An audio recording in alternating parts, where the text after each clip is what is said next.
There are times when I make videos that I really try to take some time to put some thought into what I'm going to say. And then there are other times when something just pops into my mind and I just turn the phone on and start talking, hoping that something intelligible comes out of my mouth. And this is one of those times. I have not thought about this overnight, but you know, I try to read a page out of the dictionary. Let me try this in the frame. I try to read a page out of the dictionary every morning before I go to work. I know that sounds weird. I'll probably make a video about that and why I do it later on, but it's very, very important to me because I think studying your own language and understanding the implications of the various definitions of any one given word is crucial. And here's the reason why. If you, like this morning, the word go was on the page, you know, just G-O, go, was on this page. And you might think, well, why would you look at the definition of that word? You obviously know what it means. You'd be surprised. Yes, I do know what it means, but my eyes still are shocked sometimes at how many definitions one word can have. And I've heard, and I don't know, I'm not a linguist, but I've heard that the English language is the hardest language to pick up because there's so many different ways of using a word that it takes people who don't speak our language quite a bit of time to discover the nuances. And I can understand that. Even I can't speak another language, but I get that. I totally get that. But the word go, I stopped counting, mind you. I stopped counting after a while, but it had well over 60 definitions. And you might think that they're just small. They're just small differences, right? Just small differences with that many different definitions in one two-letter word. Can't have that many differences. It just got to be a variation of shade, right? No. It's vast. And the thing is, we use this word all the time, and we use them in all these ways because, you know, a dictionary will give you definitions of how to use it in a sentence, right? And you look at one application and then another, you go, there's no similarities. But the word just comes out of our mouth all the time. We say it every day in some way or another, and it's crazy. Now, the reason why I bring this up is because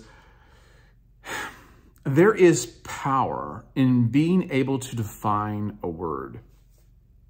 I don't know if you've ever thought about it before, and I've heard somebody say this years ago, and I thought it was interesting. I didn't really dive deep into it. I just kind of tucked it away into my memory, but I heard a man speak one time and said, the power of definition is mighty.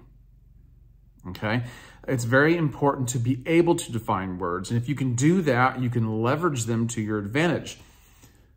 And that's why when you're having a conversation with somebody, and the topic is controversial, if the points made could possibly be seen as taken one way or the other, it's important to ask what the definitions are, not only of concepts, but of specific words.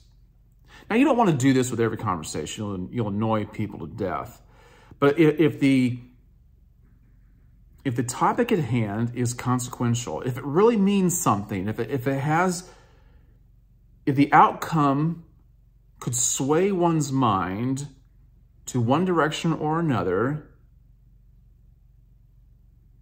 with any kind of impact, it's important to get the definitions on the table. So when, you know, if you ask for the definition of any given word, like when somebody says something, let me think. If someone says something to you like, well, I think that the concept of socialism is a good one, you need to start asking questions. Or if they start saying things like, I think that this questionable character is just misunderstood. You might want to ask, well, what do you mean by misunderstood? What do you mean by the concept of socialism? Or what do you mean by socialism? What does that mean to you? See, these questions are important to ask because we might respond to something as though we believe someone is coming from, we might believe that someone is coming from a certain place in their mind that is in agreement with ours, and therefore we can relate to them on that level. And we can't assume that. We can't assume that we have the same definition of anything, especially when we're using a language that it's the English language's words have so many broad definitions and interpretations. It's just crazy. And if you ask questions and you say, what do you mean by this when you say that? What does that word mean to you? If someone rolls their eyes and becomes aggravated and suspicious of you, then you need to be wary, very wary. That, you know, they probably just want you to hone in on one understanding. That's all they care about. They just want you to believe whatever it is they're saying, or take them at their word, or they want to influence you in one particular way. They don't want you necessarily thinking about this. It's a matter of just accepting and trusting them. But you can't do that. You've got to be very careful and how you communicate. Now, not only is it important for you to ask questions and ask people what they mean by what they say when they use certain words, you need to be careful in the words you actually apply. You know, that's why I take time to read a page out of the dictionary every day. I want to be clear when I communicate. And I want to be able to say, when I'm talking about this, here's what I mean. Now, I know it could be understood in another way, but this is what I'm talking about. This is the definition I'm using when I say this, okay? Some people think I over-explain. Some people think I overthink. But I do not like it when people do not communicate clearly. I don't care whether it's a speaker or a writer or it's someone that you care about, that you're in a relationship with. I think there's a responsibility to make yourself clearly understood. And I'm not saying that everyone has the opinion of me, that I do that I at least try. And I think that's something we really need to focus on. If one little 2-letter word can have over 60 definitions, what are we saying when we talk to people? How are we communicating, and what are they trying to communicate to us? And don't assume that people don't know what they're doing. Now, some people will haphazardly use words, but there are people out there that are savvy, and they will use them again. They will use them against you. Now, evidence of this is go into a courtroom, listen to attorneys speak, listen to them question, because this is exactly what they do. Cases are won and lost on the definitions of a word and how they're used.